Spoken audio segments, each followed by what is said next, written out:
ओम नमः शिवाय. या विशाल ब्रह्मांडात ज्या शक्तीशिवाय काहीही संभव नाही ती म्हणजे आदिशक्ती माता पार्वती. ती केवळ शिवाचे अर्धांगिनी नाही तर सृष्टीची जननी, पालनकर्ती आणि संहारकर्ती आहे. भक्तांच्या कल्याणासाठी माता पार्वती वेगवेगळ्या रूपात अवतरते.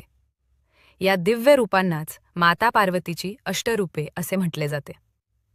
आज आपण जाणून घेऊया माता पार्वतीची ही 8 पवित्र रूपे आणि त्यांच्या मागील आध्यात्मिक अर्थ.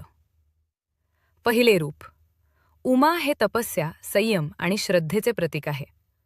कठोर तप करून महादेवांना प्राप्त करणारी ही माता भक्तांना संयमाचा मार्ग दाखवते. दुसरे रूप. गौरी म्हणजे शुद्धता, सौम्यता आणि सौंदर्य. या रूपात माता पार्वती शांत, करुणामयी आणि मंगल स्वरूपात प्रकट होते. तिसरे रूप. काली हे उग्र आणि भयशून्य रूप आहे. अधर्म, अहंकार आणि दुष्ट शक्तींचा नाश करणारी ही महाकाली आहे. चौथे रूप. दुर्गा म्हणजे रक्षण करणारी माता. महिषासुराचा संहार करून तिने धर्माची पुनर्स्थापना केली. पाचवे रूप.